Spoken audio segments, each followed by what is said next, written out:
नमस्कार मित्रांनो, करंजखोप गावातील एक भयंकर वाडा ह्या कथेचा हा भाग दुसरा आहे.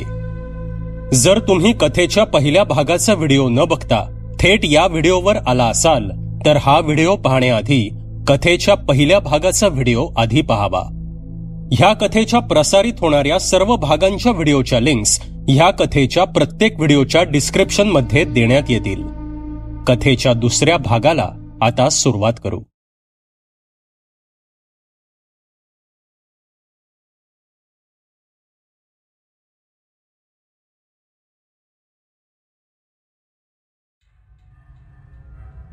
आतल्या त्या अभद्राबद्दल तर त्याला सांगून चालणार नव्हतं आणि त्याला आत राहू देणं म्हणजे शिव शिव शिव. पंत आता भलत्याच द्विधा मनस्थितीत अडकले होते आणि काहीसा विचार करून ते पुन्हा उद्गारले. विसरले असतील कदाचित मला सांगायला. ठीक आहे, तुम्ही एक काम करा, आजची रात्र इथेच राहा. तो वाडा राहण्यासारखा नाहीये. बरीच वर्षे बंद असल्याने खूप साफसफाई करावी लागेल. उद्या सकाळी आपण करू काहीतरी व्यवस्था. ठीक आहे ना? त्यावर कपिलने होकार दिला. पंतांनी सखारामला गाडीतलं सामान आणायला लावलं आणि एका खोलीत कपिलची व्यवस्था केली. कपिल खोलीत पोचला. आणलेले सामोसे आणि बर्गर खाऊन पलंगावर पडला आणि कधी झोपी गेला त्याला कळलंच नाही. बंडोपंतांना मात्र झोप येणं अशक्य होतं. आपल्या खोलीत हात पाठीवर बांधून ते येरझाऱ्या घालत होते. त्यांची मुद्रा भलतीच चिंताग्रस्त दिसत होती. आजच्या रात्रीच त्यांना काहीतरी उपाय शोधावा लागणार होता. कपिलने आपलं मन बदलावं म्हणून काहीतरी करावं लागणार होतं. बाजूला उभा असलेला सखाराम आपल्या धन्याची ती तगमग पाहत होता आणि न राहून तो बोलला. कशा पाय एवढी काळजी करताय मालक? उद्या त्या पाहुण्याला नाही देत चाव्या म्हणून सांगा की. एवढं काय त्याच्यात? आणि गरज पडलीच तर बाळासाहेबांनी फोन करा की. अरे तसं असतं तर किती बरं झालं असतं. हे तितकं सोपं नाहीये सखाराम. बाळासाहेबांना या सैतानाबद्दल काहीही माहिती नाहीये आणि ते कळूही देऊ नकोस असं वचन अण्णाने प्राण सोडण्यापूर्वी माझ्याकडून घेतलं होतं. त्यामुळे बाळासाहेबांना फोन करून सांगू तरी काय? आणि त्या मुलाला वाड्यात जाण्यापासून रोखण्यासाठी त्याला काय कारण देऊ? मोठाच पेच पडलाय, बंडोपंत म्हणाले. त्यांचं बोलणं ऐकून आता सखाराम सुद्धा चिंतित झाला होता आणि थोडा वेळ विचार केल्यावर तो म्हणाला, मालक, लहान तोंडी मोठा घास. मी एक सांगू का? तसे आराम खुर्चीत बसलेले पंत म्हणाले, बोल रे सखाराम. मालक, राहू द्या त्यासनी वाड्यात. अरे काय डोकं बिकं फिरलं काय तुझं? काय बोलतोयस तू? शुद्धीवर आहेस ना? बंडोपंत फारच रागीट मुद्रा करत म्हणाले. अर्थात त्यामागे कारणही तसंच होतं. अहो मालक, तुम्ही शांत व्हा बघू आधी आणि मी काय बोलतोया ते ऐका तरी आधी. सखाराम आपल्या चिडलेल्या मालकाला शांत करत म्हणाला. बोल, ऐकतोय मी. पंत हाताची घडी घालत उद्गारले. हे बघा मालक, ते पाहुणं 15 दिवस राहायचं म्हणतात. आपण उद्या साफसफाई करताना वर जाणारा जिनाच बंद करू दगडू सुताराकडनं आणि सांगू त्यो जिना कमजोर झालाय, वर चढून जाणं धोक्याचं आहे. आणि असं बी त्यांचं काय काम पडणारे वरती? आणि आपण चक्कर मारूच रोज सांच्याला. 21 दिवसात जाईल निघून पाहुणं.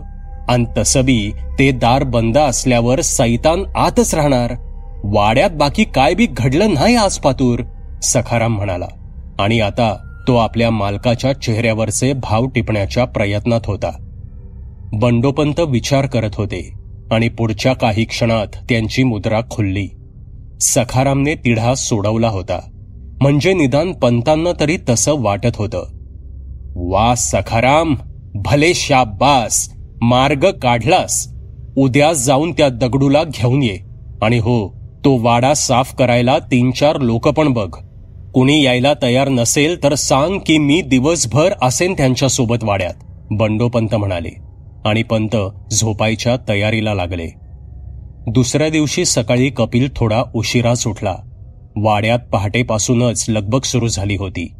बंडोपंत आंघोळ, देवपूजा आणि न्याहारी उरकून 6 वाजताच तयार झाले होते.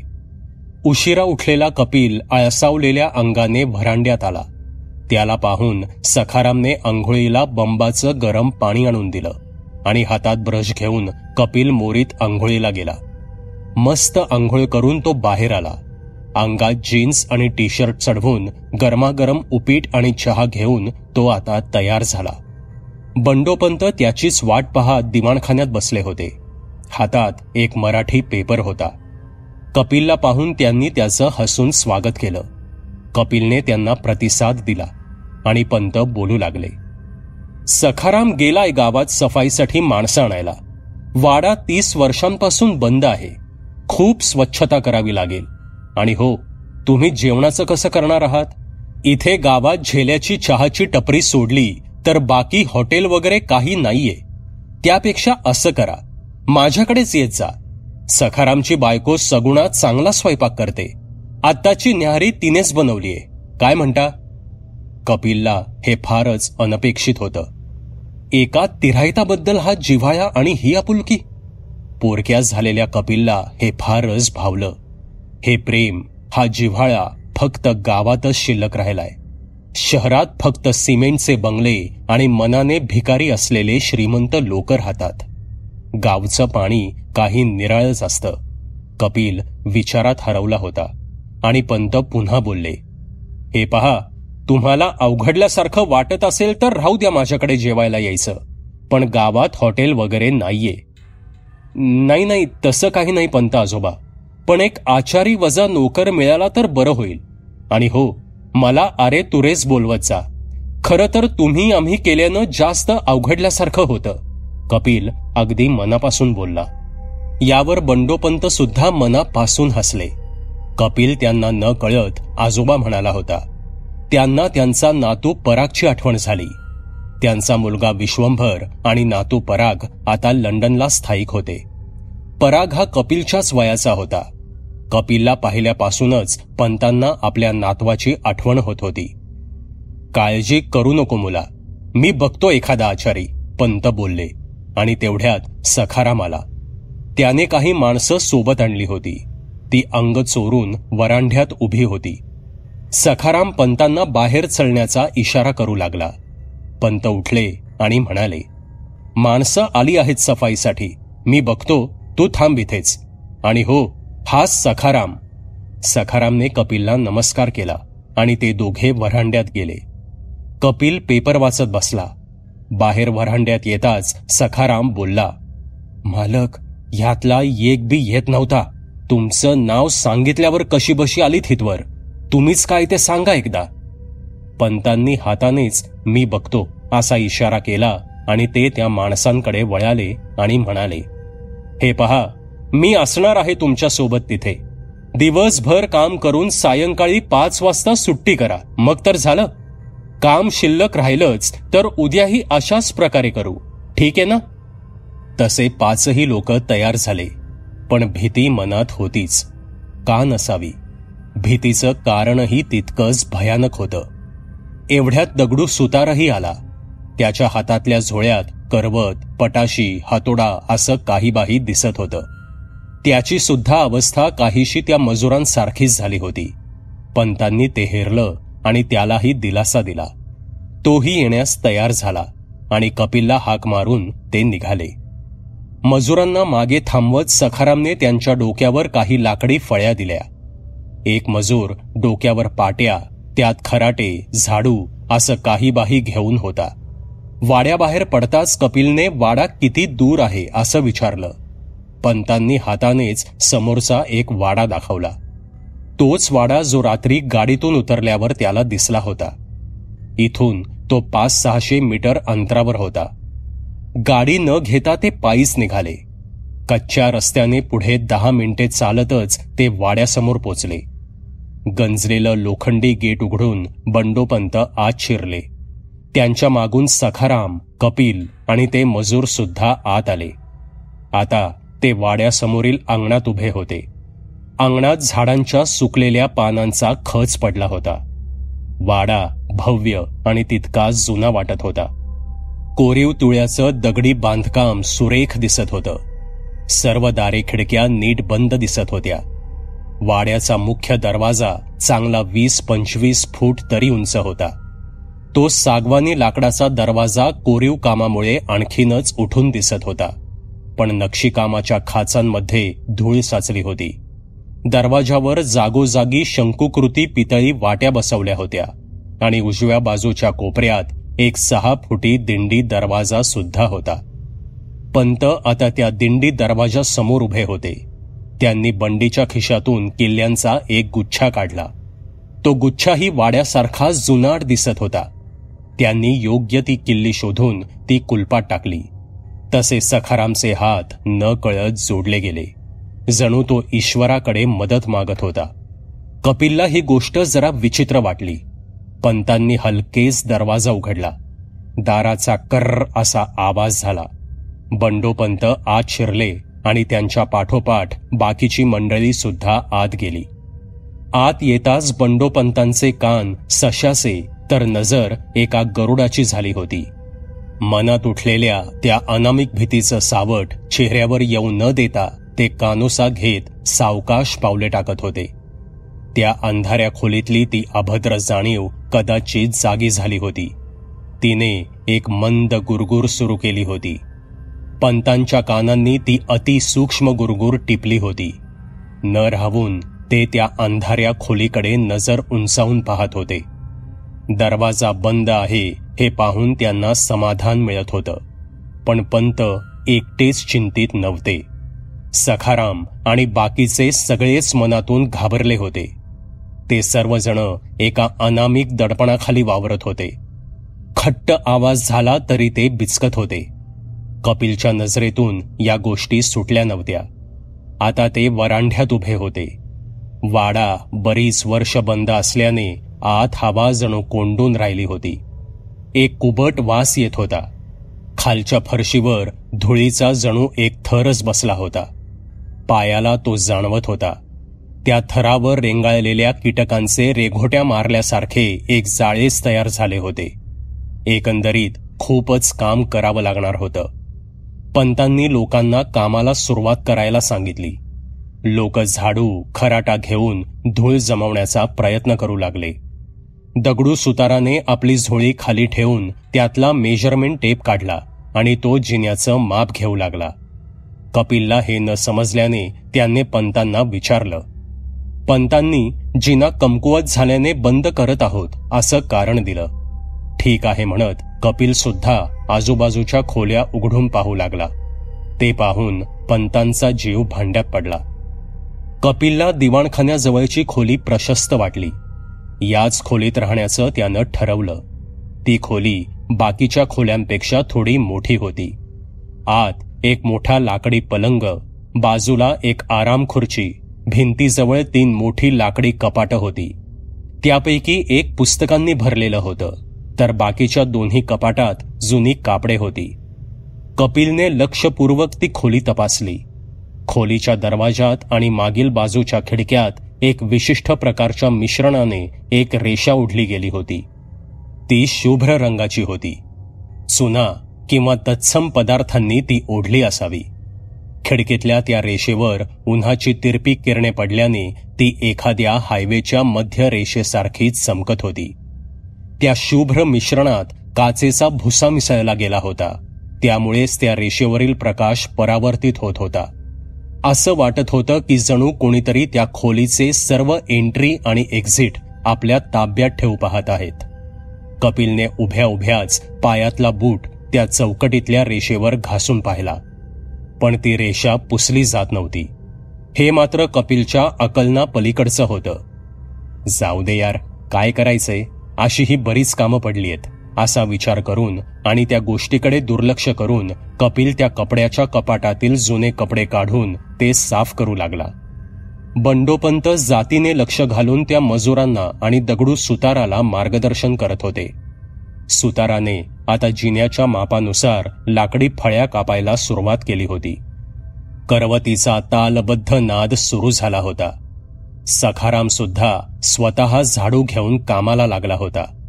4 खोल्या, दिवाणखाना, स्वयंपाकघर, वरांडा, मधलं अंगण, देवघर, न्हाणीघर हे सर्व साफ करायचं होतं. जिना बंद केल्याने वरच्या मजल्यावरील सफाईचा प्रश्न नव्हता. पुढील 1 तासात सर्व काही झाडून झालं. 12 वाजून गेले होते. पंतांनी सखारामला जेवण आणण्यास सांगितलं. सखाराम आणि एक मजूर पंतांच्या वाड्याकडे निघाले. बाकीचे मजूर, पंत आणि कपिल वरांड्यात बसले. अर्ध्या तासात सखाराम जेवण घेऊन हजर झाला. जेवण उरकून काही वेळ ते गप्पा मारत बसले. सकाळपासून वाड्यात असूनही काहीही अभद्र न घडल्याने पंतांसह सगळेच थोडे निवांत वाटत होते. काही वेळाने दगडू सुताराने फळ्या ठोकून जिना बंद करायला सुरुवात केली. सखाराम उठला आणि त्याने न्हाणीघरातून 2 पितळी बादल्या आणल्या. धुळीने त्या काळवंडल्या होत्या. एका मजुराला घेऊन तो स्वयंपाकघरातून मागील दरवाजाने वाड्यामागील विहिरीवर गेला. वाड्याच्या मागील बाजूस अंगण आणि पुढे अमराई होती. अमराईच्या कोपऱ्यावर पाण्याने तुडुंब भरलेली एक जुनाट विहीर होती. त्या विहिरीचे दगडी बांधकाम अजूनही शाबूत असलं तरी पाण्यावर सुकलेल्या पानांचा खच दिसत होता. मजुराने बादल्या घासून साफ केल्या आणि 2 बादल्यात पाणी भरून ते वाड्यात आले. ते पाणी घेऊन बाकीच्यांनी लगेच फरशी, वरांडा, न्हाणीघर, लाकडी फर्निचर, शोभेच्या वस्तू पुसायला सुरुवात केली. 4 वाजेपर्यंत वाड्याचा कायापालट झाला होता. दगडू सुताराने फळ्या ठोकून जिना बंद केला होता. मजूर आता घरी जाण्यासाठी सखारामकडे तगादा लावू लागले. वाड्याबाहेरील अंगणातला सगळ्या पाचोळ्या गोळ्या करून तो एका कोपऱ्यात पेटवून दिल्यावर काम थांबवलं गेलं. 5 वाजत आले होते. कपिलने आयुष्यात पहिल्यांदाच इतके श्रम केले होते. त्याचा चेहरा कोमेजल्यासारखा दिसत होता. आजही पंत आजोबांकडेच राहावं लागणार असा विचार करत तो गेटमधून बाहेर पडणाऱ्या घोळक्यात मिसळला आणि ते सर्व पंतांच्या वाड्याकडे चालू लागले. इकडे त्या अंधाऱ्या खोलीतला सैतान कानोसा घेत होता. सकाळपासून सुरू असलेली वाड्यातली हालचाल आता पूर्ण बंद झाली होती. आज तो सैतान काहीसा शांत वाटत होता. तो शांत होता की त्याच्या बेरकी मनाने वाड्यात कुणीतरी राहायला येणार असल्याचं हेरलं होतं. त्याला कदाचित सुगावा लागला होता. सैतानच तो. छळ त्याच्या नसानसात भिनला होता. वाड्यात खरंच कुणी राहायला आलं तर संधी होती आणि त्यामुळेच तो दिवसभर शांत राहून जणू इथे काहीच अनिष्ट नसल्याचा कांगवा करत होता. पण मनोमन त्याच्या सैतानी डोक्यात आनंदाचे धुमारे फुटत होते आणि त्याच आनंदात न राहून त्याने एक रुद्र गर्जना केली. सगळा वाडा त्या गर्जनेने हादरला. कुणीतरी येईल मुक्त करण्या भागवण्या रक्ततहान. हटली धूळ, खुल्ला वाडा, वाट पाही सैतान. सकाळचे 8:30 झाले होते. कपिल रात्री बंडोपंतांच्या वाड्यातच राहिला होता. आज तो इनामदारांच्या वाड्यात राहायला जाणार होता. उरली सुरली कामं आजच्या आज निपटवू म्हणजे उद्यापासून लिखाणास मी मोकळा असा त्याने विचार केला. पंतांनी भिकाजी नावाचा एक आचारी वजा नोकर पाहिला होता. तो गरजू होता आणि नोकरी करायला तयार होता. पण त्याची एक विचित्र अट होती. तो सकाळी 7 वाजता येणार, दिवसभर जे काम असेल ते करणार आणि सायंकाळचे जेवण तयार करून 6 वाजेपर्यंत परत गावात जाणार. सायंकाळनंतर तो वाड्यात थांबणार नाही अशी ती अट होती. कपिलला हे विचित्र वाटलं, पण असंही त्याला रात्री एकांत हवा होता. त्यामुळे त्याची काही हरकत नव्हती. हा वाडा एकतर गावाबाहेर, त्या 30 वर्ष बंद. त्यामुळे इथले अंधश्रद्धाळू लोक काहीबाही बोलतात वाड्याबद्दल. बंडोपंतांनी सपशेल थाप ठोकली होती आणि कपिलने त्यावर विश्वास ठेवला होता. बंडोपंत, सखाराम, भिकाजी आणि कपिल सगळं सामान घेऊन वाड्यावर गेले. भिकाजीने स्वयंपाकघर पाहिलं, पण तिथे काहीच सामान नसल्याने भिकाजीने सामानाची एक मोठी यादी कपिलला दिली. पंत आणि भिकाजी वाड्यावरच थांबले आणि कपिल गाडी घेऊन सखाराम सोबत ते सामान आणायला गावात गेला. 1 तासाने ते सर्व सामान घेऊन ते परत आले. भिकाजी कामाला लागला. कपिलने साफ केलेल्या त्या खोलीत आपलं सामान लावायला सुरुवात केली. एकेकाळी ही खोली अण्णासाहेब इनामदारांची होती. अण्णासाहेब हे मयूरचे बाबा बाळासाहेब इनामदारांचे थोरले बंधू. 30 वर्षांपूर्वी त्यांचा देहांत झाला होता. अण्णासाहेब हे पंत आजोबांचे बालमित्र. ही माहिती कपिलला पंतांनी दिली होती. सखाराम आणि बंडोपंत काही वेळ थांबले आणि निरोप घेऊन निघून गेले. भिकाजी स्वयंपाकघरातच काहीतरी करत होता. तो बहुधा दुपारच्या जेवणाच्या तयारीला लागला होता. कपिलने खोलीतलं ते पुस्तकांचं कपाट उघडलं आणि त्यातली पुस्तकं चालू लागला. काळी जादू, एक तंत्र, वशीकरण विद्या, प्रेतात्म्यांशी संवाद, धनलाभाचे मार्ग, आघोरी शक्तींपासून मुक्तीचे उपाय अशी काही त्या पुस्तकांची नावे होती. कव्हर फोटो सुद्धा फारच विचित्र होते. कपिलला या गोष्टींवर काडी मात्र विश्वास नसल्याने त्याने ती तशीच कपाटात ठेवून दिली. दुपारचं जेवण उरकून तो मागील आमराईत एक चक्कर मारून आला. भिकाजी मात्र काम झाल्यावर वाड्यात न थांबता वाड्यासमोरील पिंपळाच्या झाडाखाली जाऊन विडी उडत बसला. थोड्या वेळाने आत येऊन त्याने सर्व भांडी धुतली आणि पुन्हा वाड्याबाहेर जाऊन बसला. कपिलला भिकाजी जरा विचित्रच वाटला, पण एक गोष्ट चांगली होती. भिकाजी फार कमी बोलत होता, त्यामुळे कपिलला त्याचा कसलाही डिस्टर्बन्स नव्हता. दुपारी कपिल कानात हेडफोन टाकून असाच पलंगावर लोळत पडला होता आणि त्याचा डोळा लागला. संध्याकाळी 5:30ला भिकाजीने आवाज दिल्याने तो जागा झाला. भिकाजीने रात्रीचं जेवण बनवलं होतं आणि तो निघायच्या तयारीत होता. कपिलने हो म्हणताच तो वाड्यातून बाहेर पडत दिसेनासा झाला. आता कपिल वाड्यात एकटाच होता. थोडा वेळ तो लेखन करण्याचा विचार करू लागला आणि तेवढ्यात दिंडी दरवाजावर थाप पडली. संध्याकाळचा फेरफटका मारायला आलेले बंडोपंत आणि सखाराम वाड्यात आले. अर्धा तास गप्पा झाल्यावर ते निघून गेले. जाताना न राहून पंतांनी वरच्या त्या खोलीकडे नजर टाकली. आज रात्री कपिल इथेच राहणार होता आणि त्यामुळे त्यांना चिंता वाटत होती. आता कपिल आपल्या खोलीतल्या लाकडी टेबलावर एक दिवा लावून लिखाण करत बसला होता. मघाशीच जेवण गरम करून तो जेवला होता. सुचलेला कादंबरीचा तो विषय फारच भयानक होता आणि वाड्याच्या त्या भयान शांततेत त्याच्या कल्पनेला धुमारे फुटत होते. चांगलं 2 तास लिखाण झालं होतं. त्याने घड्याळावर नजर टाकली. 12 वाजत आले होते. लिहिलेलं ते लिखाण त्यानं वाचून काढलं. ते फारच छान लिहिलं गेलं होतं. कपिल समाधानी दिसत होता. मुंबई सोडून या खोनपाड्यात आल्याचं त्याला समाधान वाटत होतं. आता तर कथा सुरू झाली होती. अजून बरंच लिहायचं होतं, पण सुरुवात मात्र समाधानकारक झाली होती. कपिलने आता झोपायचं ठरवलं आणि तो उठला. समोरच्या खिडकीतून वाड्यामागील आमराई आणि त्या विहिरीचा कट्टा अस्पष्ट दिसत होता. भयाण काळोख असला तरी त्याच्या खोलीतला उजेड किंचित बाहेर जात होता. खिडकी तशीच उघडी ठेवून तो पलंगावर येऊन झोपी गेला. रात्री कसल्याशा खडखडीने त्याचा डोळा उघडला. कदाचित वरच्या मजल्यावर खूप उंदीर असावेत. त्याच्या डोक्यात विचार चमकून गेला. कारण काहीतरी कोरतडल्याचा, खरखर घासल्याचा आवाज वरून येत होता. पण वर जायचा जिना बंद केल्याने तिकडे जाता येणार नसल्याने कपिल काही क्षण तसाच पलंगावर पडून पेंगत राहिला. आता थंडी जाणवू लागली होती. खिडकी उघडी होती. त्याने पेंगतच उठून ती बंद केली. पण यावेळी मात्र त्याने त्या विहिरीकडे निरखून पाहिलं नाही. जर त्याने पाहिलं असतं तर त्याला त्या कट्ट्यावर केस मोकळे सोडून बसलेली ती बाई दिसली असती.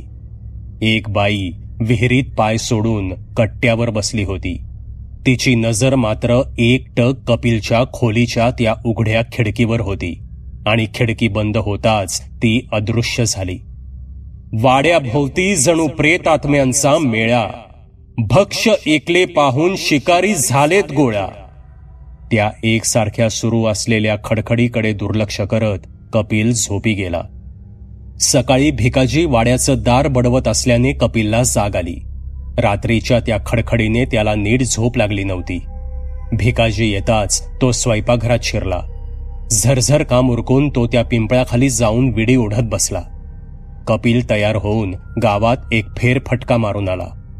गावातले लोक एखादा परग्रहीय जीव आल्यासारखे त्याच्याकडे बघत होते. पेहराव शहरी असल्याने कदाचित बघत असतील. कपिलने विचार केला आणि त्यांच्याकडे कपिलने दुर्लक्ष केलं. 9 वाजता तो वाड्यावर परतला. सखाराम आणि बंडोपंत त्याची वाट पाहत वाड्याच्या दिवाणखान्यात बसले होते. त्याला पाहून पंतांना खूपच आनंद झाल्यासारखं वाटत होतं. कपिल अजून सुखरूप आहे ह्याचा जणू त्यांना आनंद झाला होता. कपिलने त्यांना वरच्या मजल्यावरील त्या खडखडीबद्दल सांगितलं. त्यावर सखाराम आणि पंत एकमेकांकडे बघतच राहिले आणि मग सखारामने उंदीर असतील असा अंदाज बांधला. पण वर जे काही होतं त्यापेक्षा उंदीर केव्हाही बरे, पंत मनातल्या मनात विचार करत होते. थोडा वेळ थांबून ते निघून गेले. भिकाजी आपल्या कामात व्यस्त होता. कपिल सुद्धा आपली कादंबरी पुढे वाढवू लागला. एक गोष्ट कपिलला कळाली होती. बंडोपंत, सखाराम आणि भिकाजी सोडले तर त्या वाड्यात कुणीही फिरकतही नव्हतं. इतकंच काय, वाड्याच्या जवळपास सुद्धा कुणी येत नव्हतं. हा भिकाजी सुद्धा आपलं काम शक्य तितक्या भरभर उरकून जास्तीत जास्त वेळ वाड्याबाहेर त्या पिंपळाच्या झाडाखाली जाऊन बसत होता. त्या दिवशी ते मजूर सुद्धा वाड्यात असेपर्यंत फारच दबकत होते. काम लवकर संपवून घरी जायचं बोलत होते. का घाबरत असतील लोक या वाड्याला? एवढा छान तर आहे वाडा. शिवाय मनाला भावणारी शांतता आणि एकांत आहे इथे. कपिल त्या लाकडी टेबलावर बसून विचार करत बाहेरील आमराई आणि विहीर बघत होता. दुपारच्या जेवणानंतर त्याने भिकाजीला खोलीत बोलावलं. तो आत येऊन अवघडल्यासारखा उभा राहिला. काय मग भिकाजी, कसा आहेस? कपिलने विचारलं. त्याला सरळ विचारून चालणार नव्हतं. आधीच तो अबोल आणि त्यात मुद्द्याला हात घातला तर तो गांगरून जाईल असं कपिलला वाटत होतं. काय नाही जी, काय काम होतं का? आपली घाबरी नजर खोलीत फिरवत भिकाजी म्हणाला. नाही रे, काम असं नाही काही. पण एक विचारू, खरं सांगशील? कपिल आता मुद्द्याला हात घालण्याच्या तयारीत होता. बोला की साहेब. भिकाजी पुन्हा मोजक्याच शब्दात बोलला. ह्या घरात काही घडलंय का पूर्वी? लोक असं घाबरतात का इथे यायला? कपिलने विचारलं आणि आता तो उत्तराची वाट पाहत बसला.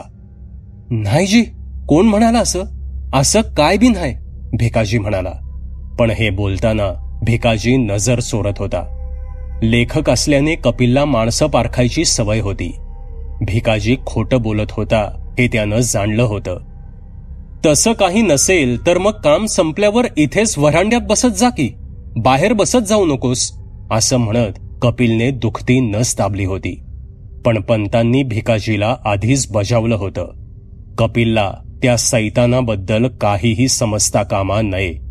भिकाजी पुढे आता भलताच पेच उभा राहिला होता. पण काहीतरी सांगावंच लागणार होतं आणि काहीसा गांगरून भिकाजी म्हणाला. साहेब, ह्या वाड्यात भूताटकी हाय म्हणत्यात समदे. बाकी मला हिथं काय घडलं त्याचा काय बी पत्ता नाही. मी पोराची शपथ घेऊन सांगतो. भिकाजीने हात जोडले होते. त्याची कामाची गरज त्याच्या डोळ्यात दिसत होती.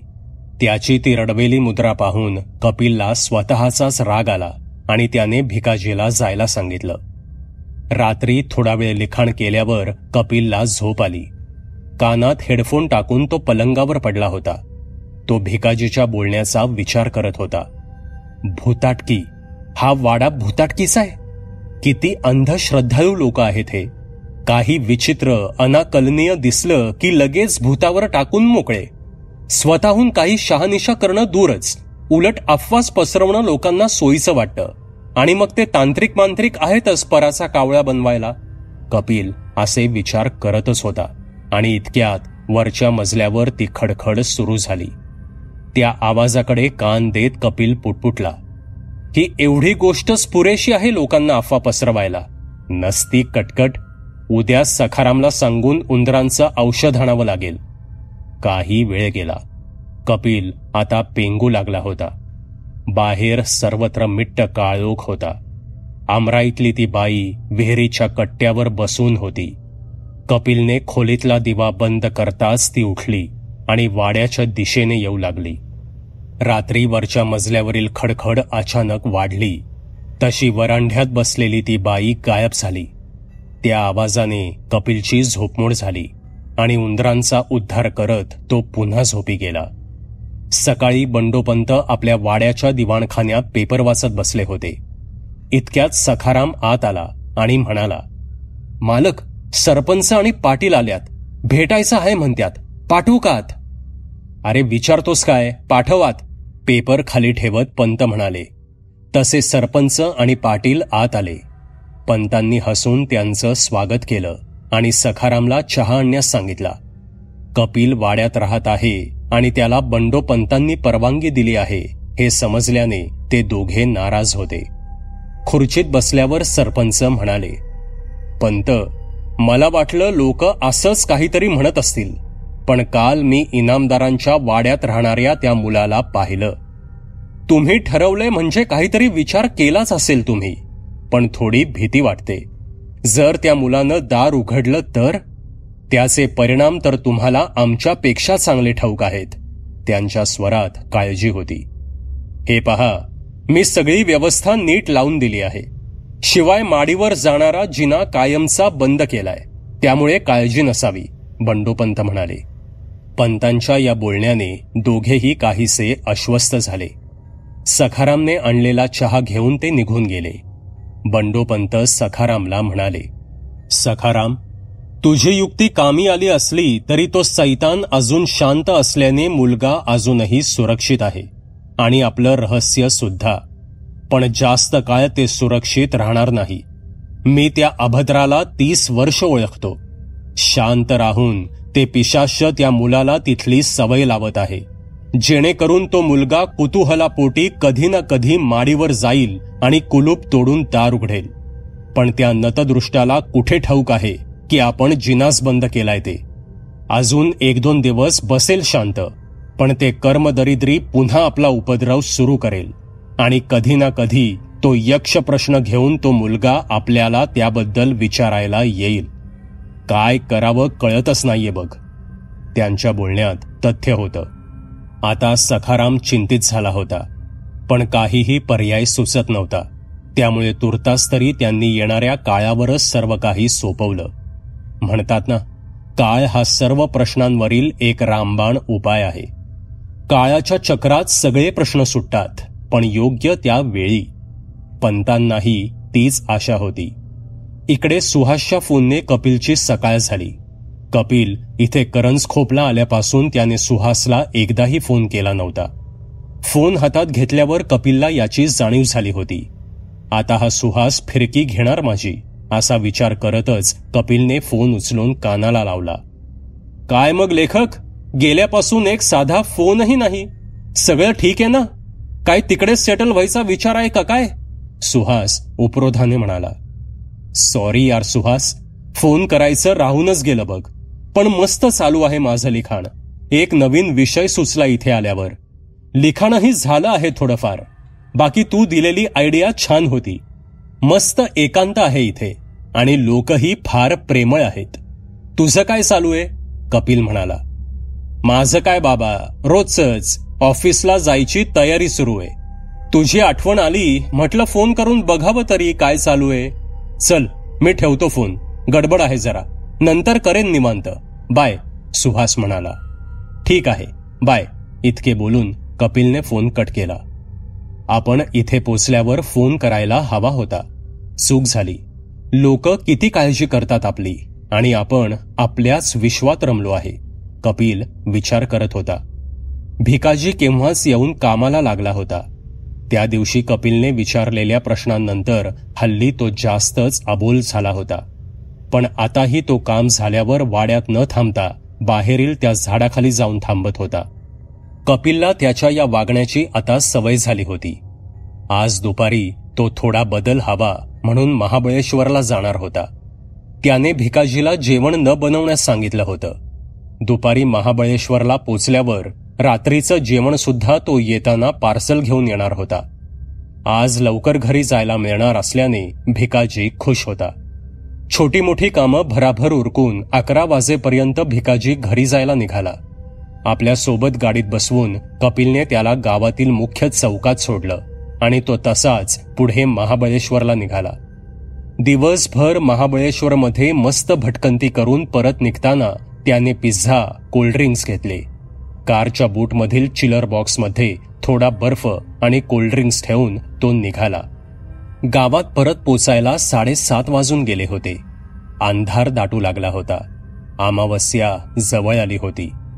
पंतांचा वाडा ओलांडून पुढे जात असताना गाडीचे हेडलाईट्स इनामदारांच्या त्या भकास वाड्यावर पडले. मिट्ट काळोखात तो वाडा जणू आपला जीव मुठीत घेऊन भेदरलेल्या सावजासारखा उभा होता आणि अंगावर प्रकाश पडताच जणू तो सावध झाला. कपिलने गाडीतून उतरून गेट उघडलं आणि गाडी आत घेतली. गाडी पार्क करून तो पुन्हा ते गेट बंद करायला गेला आणि इतक्यात कसल्याशा गुरगुरीने त्याच्या काळजाचा ठोकाच चुकला. ती गुरगुर वाड्याच्या दिशेने ऐकू आली होती, पण नेमकी कुठून ते कपिलला कळालं नव्हतं. पण ती इतकी भीषण होती की पायाखालची जमीन क्षणभर थरारली. वाड्याचा कोपरा आणि कोपरा दणाणला. अंगणातली झाडं सळसळ करत शहारली आणि पुन्हा एक भीषण शांतता पसरली. हे इतक्यात चटकन झालं की हे घडलं की भास झाला हेच कपिलला समजलं नाही. तो क्षणभर जागीच थिजला आणि भानावर येताच त्याला कळालं की तो मिट्ट काळोखात त्या भयान वाड्यासमोर एकटाच उभा आहे. आजूबाजूला एखादं जंगली जनावर असण्याची शक्यता नाकारता येत नव्हती. कपिलने धावत जाऊन गाडीच्या ग्लोव्ह बॉक्समधील टॉर्च काढला आणि चौफेर टॉर्च मारत त्याने कानोसा घेतला, पण काहीही दिसलं नाही. त्याने गाडीतील पिझ्झा आणि बूटमधील चिलर बॉक्स घेतले आणि तो वाड्यात जायला निघाला. कुलूप उघडून वाड्यात पोचताच त्याच्या लक्षात आलं की वरची ती खडखड आज वाढली आहे. आजही तो उंदरांचं औषध आणायला विसरला होता. स्वतःलाच दोष देत तो खोलीत आला. आज काहीही लिखाण करायची त्याची इच्छा नव्हती. त्याने स्वयंपाकघरातून ग्लास, पाण्याची बाटली आणि एक प्लेट आणली. बॅगमध्ये मुंबईहून येताना आणलेली एक महागड्या विस्कीची बाटली होती. ती काढून त्याने टेबलावर ठेवली. मग खोलीत फरशीवर न्यूजपेपर अंथरून तो सगळं सामान घेऊन खालीच फतकल घालून बसला. सोबत पिझ्झा, कोल्ड्रिंक्स, फरसाण असं सर्व सामानही घेतलं आणि त्याने पहिला पेग भरला. थोडे कोल्ड्रिंक्स आणि पाणी घालून तो डायल्यूट केला आणि अशा प्रकारे त्याचा मदिराप्राशन कार्यक्रम सुरू झाला. वरच्या मजल्यावरील त्या पिशाशाला मदिरेचा वास मिळाला होता. ते आपल्या नख्या भिंतीवर घासून उतावीळ होऊ लागलं होतं. शेवटी अभद्रस्ते, राक्षसी वृत्तीचं, त्यामुळे अशा तामसी वासानं चिथावलं जाणारच होतं.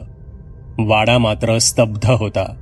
आजवर इथे घडलेल्या काळ्या, पांढऱ्या, निष्ठ अनिष्ठ घटनांचा साक्षीदार बनून न जाणे कोणकोणती रहस्ये त्याने आपल्या दगडी पोटात लपवली होती. काय घडलं होतं इथे? काय आहे या वाड्याचं रहस्य? का लोक वाड्याकडे फिरकत नाहीत? फिरकायचं सोडाच, बघत देखील नाहीत वाड्याकडे. एक एक घोट घशाखाली उतरवत कपिल विचार करत होता. बाजूला मोबाईलवर त्याने जुनी ऑडिओ गाणी लावली होती. रात्र वाढत होती तसा रातकिड्यांचा गलका वाढल्याचा भास होत होता. कपिलचे चांगले 5-6 पेग झाले होते. व्हिस्की आपला असर दाखवत होती. तो काहीसा झिंगला होता आणि तेवढ्यात वरच्या मजल्यावरील खडखड वाढली. कपिल खोलीतून उठून झोकांड्या खात वरांड्यात आला. तिथे मिट्ट काळोख होता. मधल्या अंगणाच्या मध्यभागी जाऊन तो त्या खडखड येणाऱ्या आवाजाच्या दिशेने ओरडला, चुप, एकदम चुप. काय कटकट लावली रे? एकदम चुप, अजिबात आवाज नको. आणि ती खडखड काही वेळ बंदही झाली. तो पुन्हा येऊन खोलीतील पेपरवर बसला आणि पुढचा पेग भरत असताना त्याला अचानक खोलीच्या दारासमोरून कोणीतरी वेगाने पळत गेल्यासारखं जाणवलं. नशेत असून सुद्धा त्याने ती हालचाल टिपली होती. तो काही क्षण तिथेच बसून राहिला. काय घडलं? नक्की घडलं की भास होता याची त्याने खात्री केली. तो भास नव्हता ही खात्री झाल्यावर तो पुन्हा उठला आणि हातात मोबाईल घेऊन टॉर्च सुरू करत तो खोलीतून वरांड्यात आला. तो मोबाईल टॉर्चचा प्रकाश वरांड्यातल्या काळ्याक भिन्न अंधारापुढे अगदी स्फोल ठरत होता. पण म्हणतात ना, बुडत्याला काठीचा आधार. काय आहे देव जाणे, पण काहीतरी होतं हे नक्की. जंगली जनावर तर वाटत नव्हतं, काहीतरी मानवी होतं. पण या दोन्ही गोष्टी अशक्य आहेत. वाड्यात शिरताच मी दार नीट बंद केलं होतं. शिवाय भुताटकीच्या अफवेमुळे इकडे कोणीही फिरकत नाही. मग दिसलं ते काय होतं? झरकन दरवाजासमोरून गेलेली मानवी आकृती तर स्पष्ट जाणवली होती. का खरंच ती भुताटकी आहे? छे, हे भूत वगैरे सगळं थोतांड आहे. मी असा विचारच कसा केला? जरा जास्त चढली आज, असे विचार करून कपिलने जाऊन वाड्याचा दिंडी दरवाजा नीट बंद आहे का याची खात्री केली. तो बंदच होता. पण जे काही त्याला दिसलं होतं ते काय होतं त्याला कळालं नाही. तो भासच असावा, कपिलने स्वतःला समजावलं आणि तो पुन्हा खोलीत येऊन पेपरवर मांडी घालून बसला. त्याने पुन्हा मोबाईलवर ऑडिओ सॉन्ग सुरू केलं आणि तो पेक भरू लागला. थांबवायला कुणी नसल्याने तो आज जरा जास्तच पीत होता आणि एवढ्यात वरांढ्यातून कुणीतरी बोलत असल्याचा आवाज आला. कपिलचे कान ताठ झाले. त्याने हळूच मोबाईलवर सुरू असलेले ऑडिओ सॉन्ग बंद केलं आणि त्याचा श्वासच फुलला. बाहेरचा आवाज आता स्पष्ट येत होता. खरं तर 2 आवाज येत होते. खोलीचे दार उघडेच होते. बाहेर काळोखात काहीही दिसत नव्हतं, पण आवाज येत होते. कुण्या लहान मुलींचे आवाज होते ते. 2 किशोरवयीन मुली असाव्यात त्या. त्या जणू वरांढ्यातच खेळत होत्या, खिदळत होत्या, मस्ती करत होत्या, पण दिसत काहीच नव्हतं. फक्त आवाजच येत होते. कपिल आता जागीच गोठला होता. शरीरातील दारू जणू घाम बनून बाहेर पडत होती. उठून दरवाजा बंद करण्याचं अवसानही त्याच्या अंगात राहिलं नव्हतं. त्याने त्याच्या उभ्या आयुष्यात असा अनुभव घेतला नव्हता. हे काहीतरी विपरीत होतं. भौतिकीय नियमांच्या विरुद्ध होतं. माणूस आजूबाजूला असूनही न दिसणं म्हणजे काय? ह्यालाच का भुताटकी म्हणतात? त्याच्या डोक्यात विचार चमकून गेले. थरथरत्या हातांनी जणू काळीज सावरत तो उठला. तो एवढ्यात या गोष्टींवर विश्वास ठेवायला तयार नव्हता. त्याला शहानिशा करायची होती. हातात मोबाईल टॉर्च घेऊन तो बाहेर वरांढ्यात आला. टॉर्च फिरवून त्याने कानोसा घेतला, पण काहीही दिसत नव्हतं. आणि अचानक त्याच्या मागून वरांढ्यातून पळणाऱ्या 2 मुली त्याला दिसल्या. त्या मुली खेळत एकमेकांची थट्टा करत वाड्याच्या दरवाजाकडे पळत होत्या. परकर पोलकं घातलेल्या त्या मुली अंदाजे 10-12 वर्ष वयाच्या होत्या. अंगावरील त्या कपड्यांवरून त्या कुण्या गरीब घरच्या मुली वाटत होत्या आणि ते कपडेही काहीसे मळके, जुन्या काळचे वाटत होते. आजच्या मुली असे कपडे कुठे घालतात? आणि मुख्य म्हणजे हे काय चाललंय? कोण आहेत या मुली आणि कुठून आल्या?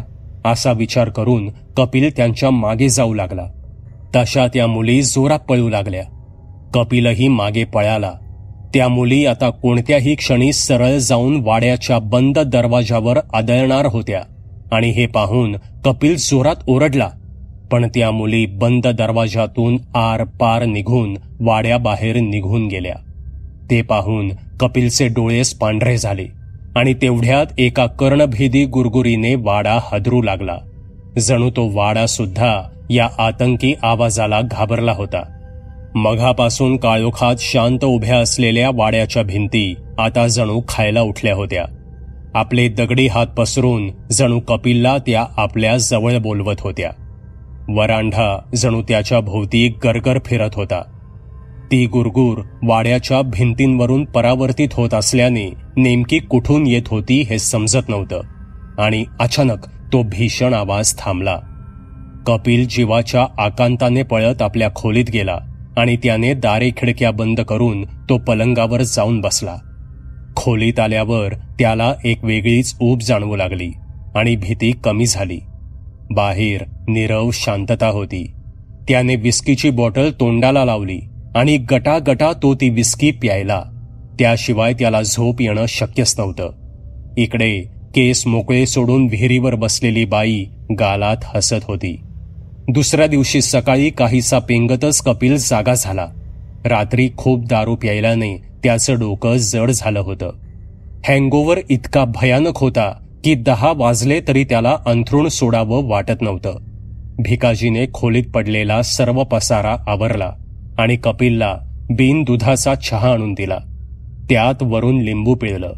चहा घेऊन अर्धा तास झाल्यावर त्याला थोडं बरं वाटलं आणि आता तो रात्रीच्या त्या भयंकर प्रकाराबद्दल विचार करू लागला. इच्छा असूनही तो हा प्रकार भिकाजीला सांगू शकत नव्हता, कारण भिकाजी काम सोडून जाण्याची भीती होती.